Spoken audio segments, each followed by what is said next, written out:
우리를 늘 지켜주실 뿐만 아니라 함께 동행하시려고 임마누엘로 우리 예수께서, 아기 예수께서 곧 오십니다. 이 귀한 성탄 준비하면서 여러분 바쁘시죠? 어떤 분들은 즐겁고 행복하고 또 기대 가운데 성탄을 맞이하는 분도 계시겠지만 저는 어제 하나님께서 끝과 끝을 다녀오게 하셨습니다. 오전에는 장례 예배에 참석을 했습니다. 그리고 오후가 되면서 하관 예배를 인도하게 하셨고, 마침 그 묘지에 우리 성도님의 어린 자녀가 거기 묻혀 있어요. 그래서 그 묘지를 또 가서 찾고 함께 예배도 드리고, 그리고 오후 시간에는 가장 그 소망이 넘치는 아름답고 정말 건강한 가정이 출발하는 결혼식에도 참석을 했습니다. 어제 하루에 있었던 일이에요. 인생이 그런데요, 지난 주간에 우리 미국을 잠깐만 한번 돌아보겠습니다. 목요일날 여러분 사건 나신 거 아시죠? 동부 코네티컷에서 무려 27, 28명인가요? 어린 생명들이 희생이 됐는데, 오바마 대통령이 그 뉴스를 발표하고 접하면서 눈물을 보이고, 한 나라의 대통령이 울 만큼 참 안타까운 가슴 아픈 일이 미국에 벌어졌죠. 여러분, 미국 안에 지금 총기 사건이 한두 건이 아닙니다. 7월 달에도 있었지 않습니까? 그때도 뉴욕에 그 무역센터인가요? 그 엠파이어 스테이트 빌딩 그 바로 근처에서 2명이 죽고 9명 부상하는 사건이 있었고요. 또 8월 달에도 있었죠. 그때도 영화관에서 무려 12명이 죽고 약 30명이 다치는 그런 58명이나 다쳤군요. 그런 일이 있었고, 지난 2007년 버지니아 태계, 그 버지니아 공대에서 일어났던 그 우리 한국계 조승희 사건을 이제 뒤로 하고서 가장 큰 그런 총기 사건이 벌어졌는데, 사실 이런 정도의 우리 사람의 악함이 하나님의 진노를 벗어날 수는 없습니다. 하나님께서 심판을 하시기에 우리 인간들이 변명할 여지가 없는 것이죠. 물론 모든 사건의 배후에는 공중 권세 잡은 악한 사단의 역사가 있지만은 그 사단마저도 하나님께 심판받기에 합당한 것입니다. 문제가 있습니다. 문제가 뭐냐면 이 사단은 우리의 육신의 생명을 앗아가지만 결국 우리의 영혼까지 함께 몰아서 심판을 받도록 끌어간다는 것이 문제입니다. 거의 한 달에 걸쳐서 지금 우리가 요한계시록을 쭉 강해를 하고 있는데, 우리가 이 요한계시록을 살펴보면서 하나님의 진노와 심판에 대한 것들, 특별히 재앙에 대한 것들을 수없이 들었습니다. 그런데 성탄을 앞두고도 이런 설교를 하느냐? 하나님의 감동이 저를 이끄셨기 때문에 어쩔 수가 없습니다. 오늘은 그 심판의 종결편인데요. 물론 이제 새벽에 오시는 분들은 조금 더 들으시겠습니다만은 이제 다음 주에 새 하늘과 새 땅으로 마무리를 해야 되지 이제 계시록을 마치게 되거든요. 여러분, 지금 이 하나님 앞에서 우리가 깨달아야 하고 점검받아야 할 하나님께 쏟아지는 재앙, 하나님의 진노, 하나님의 심판에 대해서 여러분들에게 제발 믿어주십시오, 이런 설교 안 합니다.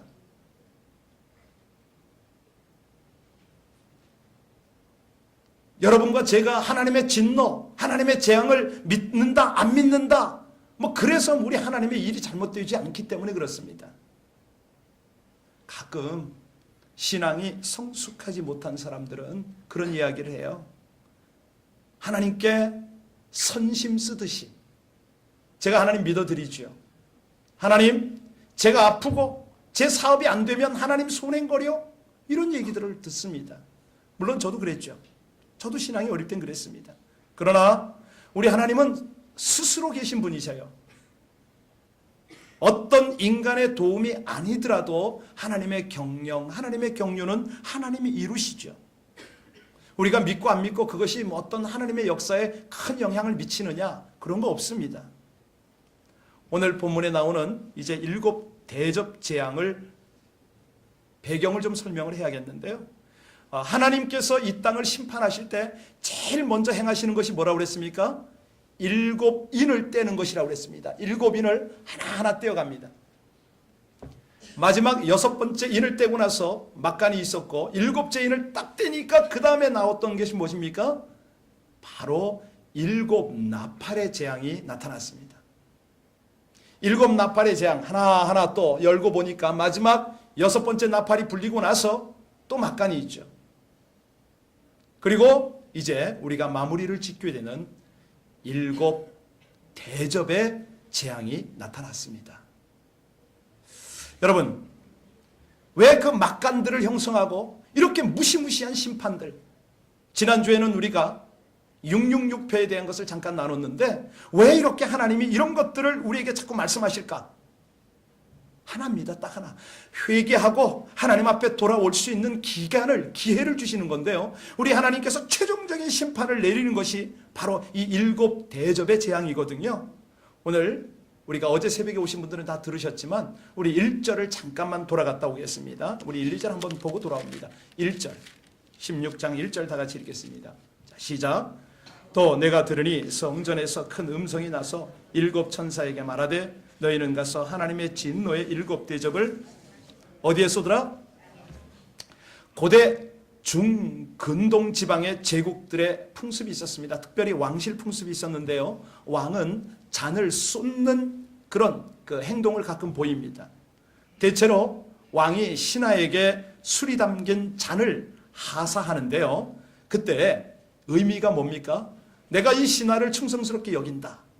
이 신하에게 내가 내 마음 정을 나눈다. 뭐 이런 뜻 아니겠습니까? 그런 상징적인 행위가 또 다를 때가 있습니다. 어떤 때냐면 정말 신하에 그 엎드려서 부복하고 있는 신하의 머리에 잔을 쏟을 때는 내가 극한 진노가 지금 있다. 내가 너를 용서할 것 같으냐? 뭐 이런 의미 아니겠습니까? 자, 그래서 이스라엘의 선지자들은 여호와 하나님의 진노를 드러내는 종말론적인 역사를 하나님께서 진노의 잔을 붓는다, 진노의 대접을 쏟아붓는다, 뭐 이렇게 표현을 합니다. 지금 오늘 저와 여러분이 1절을 잘 읽으셨는데요. 여기 땅에 그 진노의 대접을 어떻게 하라고 그랬습니까? 쏟으라 그랬습니다. 이것은 선포입니다. 부탁이 아닙니다.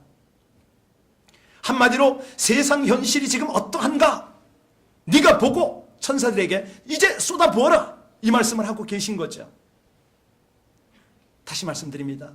너희들이 하나님을 이해하고 하나님을 믿어라. 이 재앙은 하나님이 반드시 행할 것이다. 이렇게 말씀하시는 거 아닙니다. 여러분, 믿음은 믿어주는 것이 아니라 믿어지게 되어 있음을 믿으시길 바랍니다. 왜냐하면 하나님의 은혜를 입은 노아만이 하나님의 심판의 말씀을 믿었지요. 아무도 안 믿었어요. 은혜를 입은 하나님의 백성에게만 이 심판의 말씀이 들려질 줄로 믿습니다. 2절 한번 보실까요? 이건 화면에 안 뜨니까 성경을 찾으시기 바랍니다. 2절 시작. 첫째 천사가 가서 그 대접을 땅에 쏟음에 짐승의 표를 받은 사람들과 그 우상에게 경배하는 자들에게 악하고 독한 종기가 나더라. 여러분, 지금 이 진노가 어디에 부어졌어요? 땅에 임했다고 그랬습니다. 땅은 어떤 상징이죠? 불의와 탐욕입니다. 자비와 샬롬이 무너진 그런 곳이 땅입니다.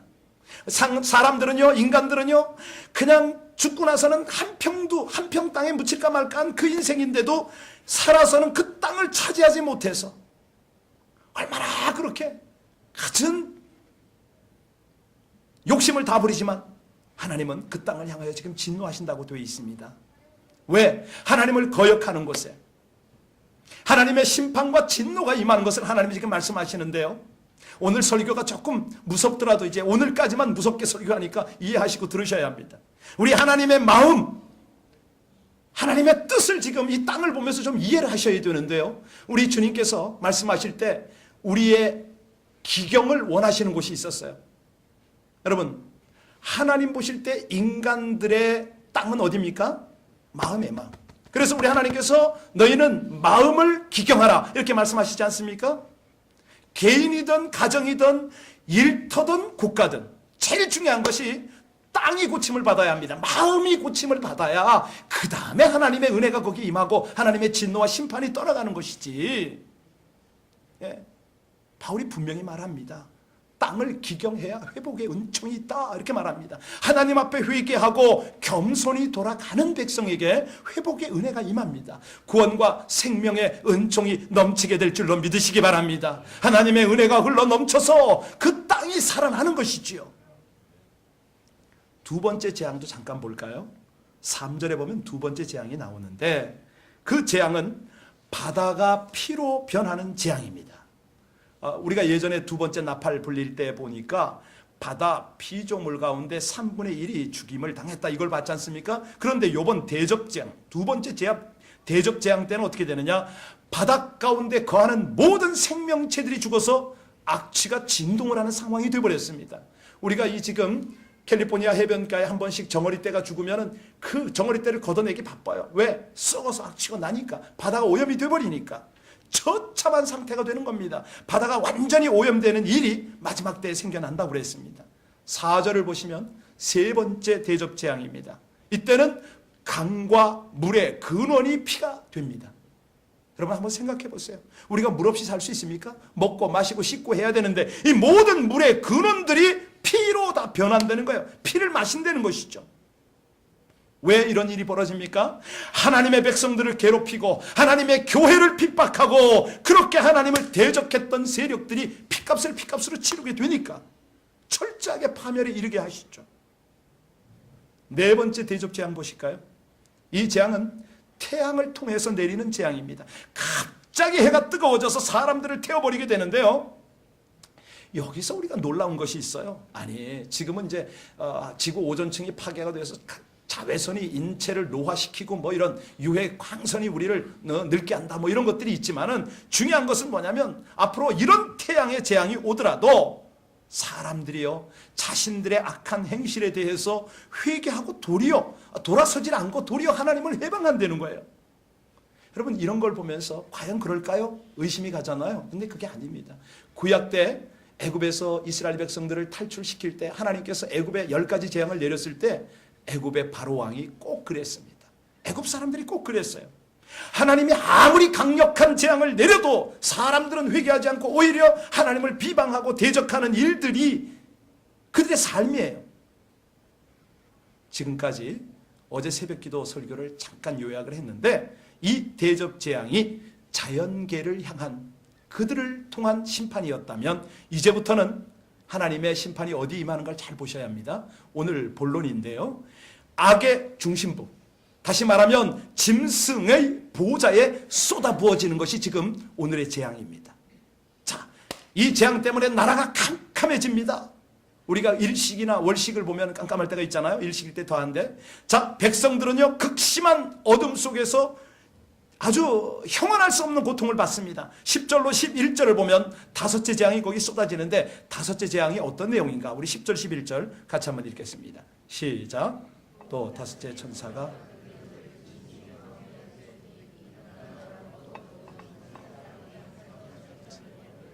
아픈 것과 종기로 말미암아 하늘의 하나님을 비방하고 그들의 행위를 결론은 한결같이 회개를 안 하는데 이 지금 다섯째 재앙은 뭐냐면 짐승의 보호자에 그 왕자에 쏟아지는 그런 재앙입니다. 사람들이 너무 아픈 거죠. 혀를 깨물 정도로 큰 통증과 종기의 재앙이 있다. 그리고 여섯 번째 재앙, 유브라데 강에 쏟아졌습니다. 강물이 마르고 큰 전쟁, 강바닥이 말랐으니까 이제 사람들이 그 길 건너서 전쟁을 치른다는 것이죠. 자, 그런데 이 여섯 번째 재앙이 오늘 설교 부제로 되어 있듯이 현대인에게 가장 흥미거리라고 할 수 있는 바로 아마겟돈 전쟁입니다. 아마겟돈. 여러분 이 내용을 많이 들으셨죠? 저도 20년 전에 이 설교를 들으면서 굉장히 두려워했습니다. 그런데 참 아무리 생각해도 이해가 잘 안 가요. 그분들의 예언대로라면 지금 뭐가 이루어져야 되는데 전혀 안 되는 겁니다. 설교 잘 들으십시오. 무엇이 정말 하나님의 말씀을 온전히 분별하는가 잘 들으셔야 합니다.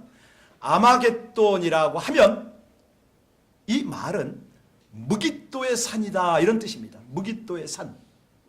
이게 왜 중요하냐면 구약 성경에 보면 하나님을 대적하는 자들을 심판하는 장소가 바로 무깃도의 산, 아마겟돈 뭐 이런 것입니다. 이 중요한 것이 있습니다. 뭐냐면 우리 어떤 공상적 호기심으로 이것을 막 읽는데 아니에요. 중요한 것은 이 전쟁의 성격을 어떻게 규명하느냐, 하나님의 관점으로 접근하느냐, 이것이 중요합니다. 자기 아주 편협한 관점으로 자꾸 접근하다 보니까 자기의 해석을 늘어놓는데 그건 아니에요. 자, 이 6번째 대접 재앙에서 그 천사가 대접을 큰 강 유브라데에 쏟아붓는 광경이 보이지 않습니까? 이것을 문자 그대로 그 의미대로 강이 실제로 마른다 이렇게 해석하는 사람도 있지만 아니에요. 그렇게 해석하면 안 되고 비유적 표현으로 보는 것이 옳습니다. 유브라데 강이 마른다는 것은 초대교회 입장으로 보면 로마 제국의 방위선이 무너진다 이런 상징입니다. 한마디로 전쟁을 예고하는 것이죠. 특별히 로마 제국과 파르티아 제국이 중심이 되는 그런 연합국 사이의 전쟁 배경이 바로 오늘 본문이다 이렇게 이해하시면 쉽습니다. 이제 13절과 14절을 가서 보면요, 조금 더 이것이 구체화가 되는데 여기 보면 누가 나옵니까? 용의 입과 짐승의 입과 거짓 선지자 입이 나오죠. 이게 무슨 말일까요? 이 내용은 지난 12장과 13장 강해를 들은 분은 다 아세요. 자, 여기에 13장, 12장에는 용이 나오고 13장에는 짐승과 거짓 선지가 나오는데 한 번 더 나왔네요. 그죠? 이게 무슨 뜻이냐면 이들은 귀신의 영인 거예요. 거짓을 선포하고 다니는 거죠. 왜? 사람들을 미혹해서 다 멸망을 시켜야 되니까. 문제는 미혹을 안 당하면 될 거 아닙니까? 아니에요. 이들이 사람들을 미혹할 때 넘어가지 않을 방법이 없어요. 왜냐하면 이들이 말을 할 때 기적이 동반되니까 말의 신빙성을 더하는 거죠. 자, 이러한 이적이 이제 땅에서 올라온 짐승, 그가 왜 이런 것들을 행하느냐면 바다에서 올라온 그 우상을 경배하게 하기 위한 거짓된 기적인 거죠. 이것이 이제 지난번 13장에서 우리가 다 나눈 내용인데 제가 이걸 쉽게 설명하고 싶어도 지금 잘 안 돼요. 그까지 갔다 오시지 않고는 이걸 이해를 다 못 하시는데 여하튼 간에 666표라든가 이게 이제 그때 다 나오지 않습니까? 그건 이미 설명을 됐기 때문에 여러분들 궁금하시면 CD를 다 들으시기 바랍니다. 자, 이제 중요한 것입니다. 중요한 것이 뭐냐면 이 용의 입과 짐승의 입과 거짓 선지자의 입에서 이런 더러운 영이 나와서 뭘 하느냐? 그들의 목적이 중요하지 않습니까? 그들의 목적은 뭐냐면 온 천하 왕들을 한자리에 모은다 그랬습니다. 그죠? 네. 자, 그 왕들을 모으는 목적이 뭐라고요?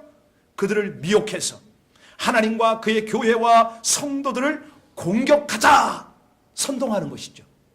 이걸 지금 말세에 그렇게 행하는 거예요. 이 전쟁이 바로 뭐라고요? 아마겟돈 전쟁이다. 누가 여러분에게 아마겟돈에 대해서 묻거들랑 확실하게 대답하셔야 됩니다. 제가 그때 도전받을 때는 뭐라고 그랬냐면 2만만의 군대가 일어나서 예루살렘을 향해서 쳐들어가는데 협곡, 그 마른 땅을 건너서 간다. 말을 타고 기병이 간다. 그런 일이 있을 수가 없죠. 물론 뭐 중국의 군대가 1억이 되니까 그 가능성이 아닙니다. 지금이 어떤 시대인데 그렇게 합니까? 이거는 한마디로 뭐냐면 아마겟돈 전쟁의 실체는 용이고 짐승이고 거짓 선지자죠. 그렇다면 전쟁은 어떤 전쟁을 의미합니까? 영적 전쟁을 의미하는 거예요. 이걸 놓치시면 안 됩니다. 영적 전쟁을 의미한다. 다시 말하면 영적 전쟁을 통한 심판의 장소가 곧 아마겟돈이다. 이렇게 이해하시면 정확합니다.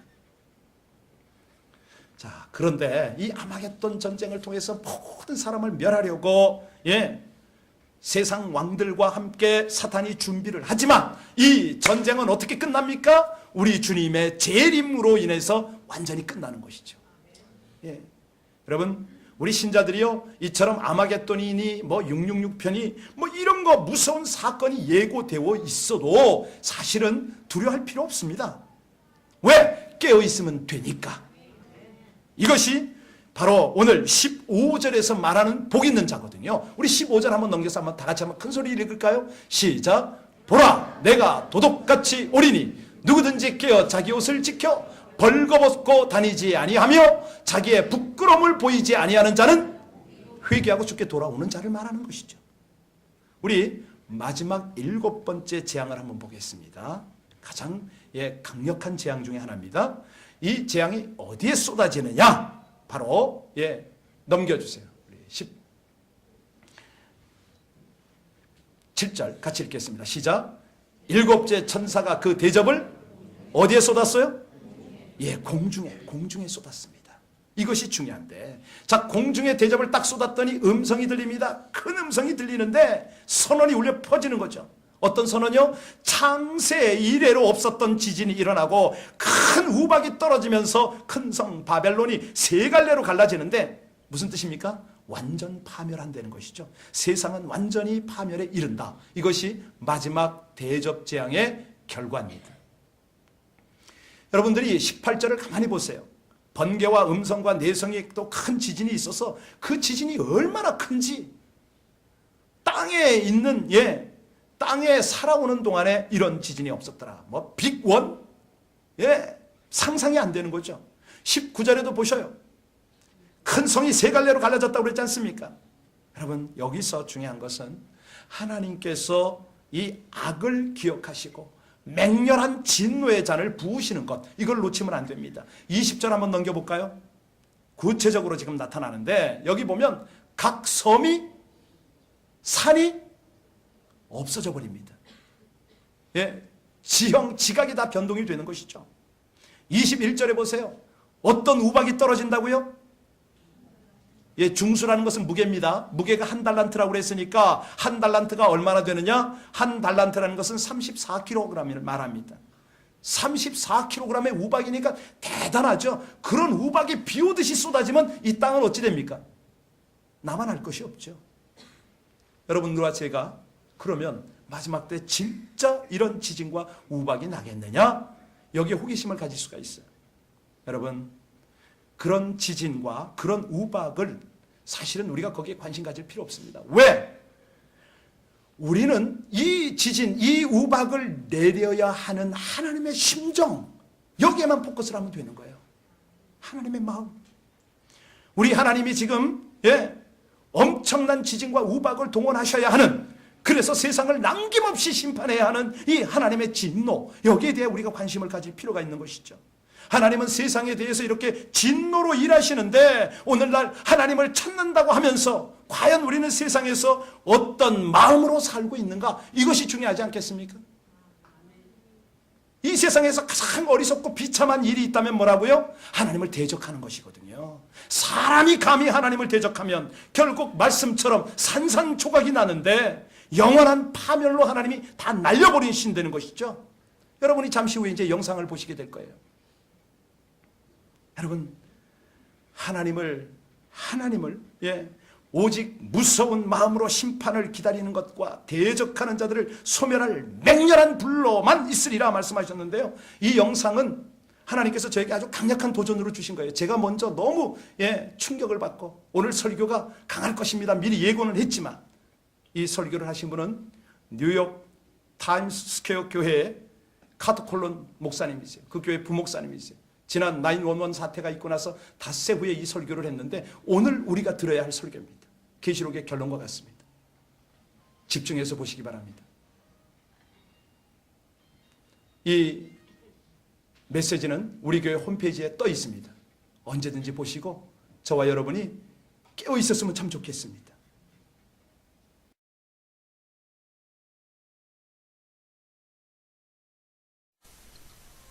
제 설교를 이전에 한 번도 들은 적이 없었던 것처럼 들어주시기 바랍니다. 우리는 하나님을 위해 우리의 목숨을 바쳐야 할 때가 있습니다. 예수 그리스도의 교회는 주일학교 소풍에 오는 것처럼 와 있는 것이 아닙니다. 또한 계속적으로 좋은 시간 보내자고 초대하는 것도 아닙니다. 우리는 사람들의 영혼을 두고 하는 전쟁을 치르고 있는 것입니다. 그들에게서 벗어나십시오. 살려면 거기서 도망쳐 나오십시오. 왜냐하면 여러분의 생명과 관련이 있기 때문입니다. 이것은 그저 감동적인 신학이나 예수님에 대한 서로 다른 견해들에 관한 것이 아니라 여러분의 생명과 관계된 것입니다.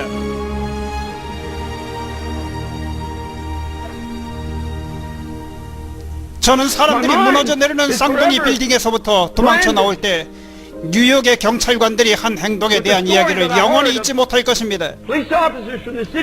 경찰관들과 소방관들, 그리고 그 외 다른 사람들이 그 빌딩을 향해 달려가면서 살려면 빨리 달리십시오라고 외쳤습니다. and others that were running towards the building, saying, "Run for your life." 그들은 위험을 무릅쓰고 어떤 경우 자신들이 목숨을 잃을 것을 알고 있었습니다. 그러나 그들에겐 의무감이 있었습니다. 저는 하나님께 울부짖었습니다. 하나님, 예수님, 당신의 왕국을 위한 저의 의무감이 이들의 사랑스러운 소방관들과 경찰관들이 무너져 내리는 빌딩에서 죽어가는 자들을 향해 가졌던 것보다 더 못한 것이 되지 않도록 해주세요라고요. 우리는 진리가 거리에 버려지는 세대에 살고 있습니다. 저는 투쟁에서 멀리 도망하는 것이 아니라 그 투쟁 가운데 달려들어가 살려면 빨리 도망치십시오라고 외치는 자들 중 하나가 되기를 원합니다.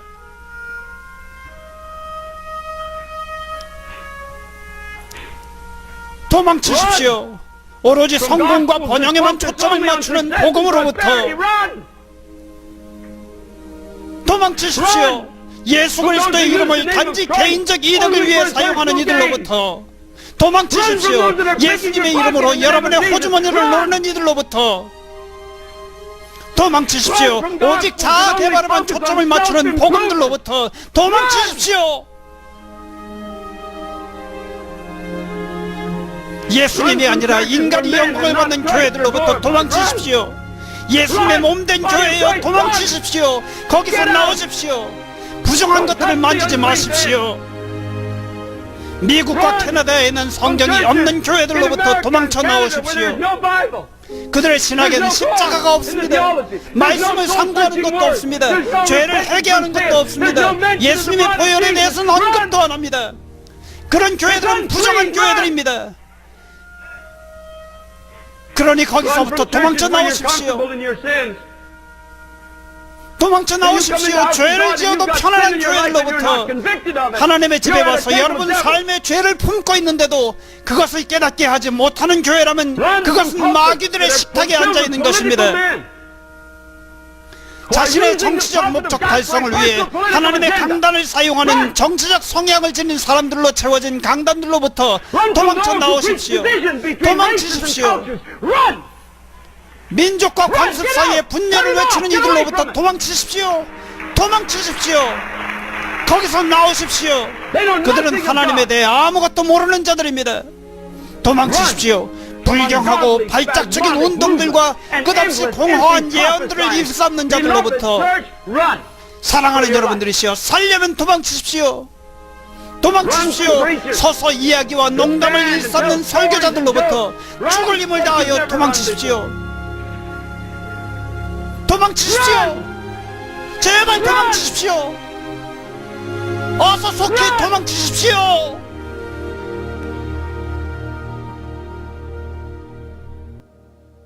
제가 이 설교를 대하면서 정말 부끄러웠습니다.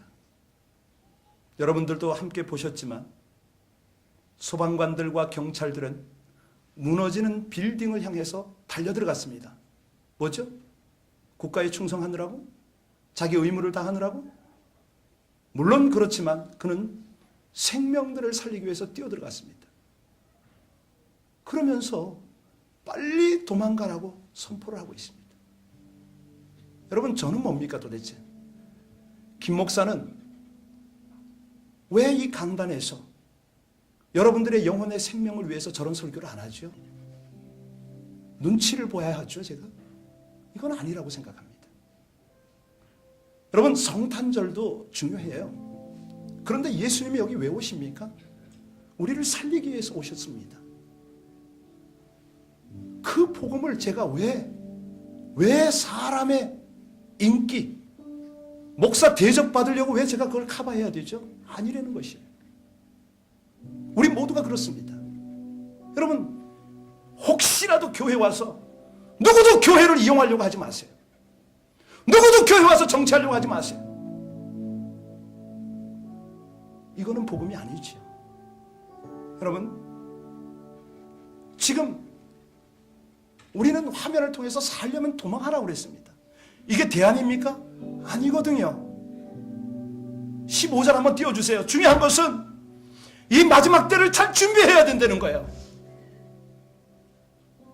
복음이 무엇인지 복음으로 무장을 해야 되겠죠.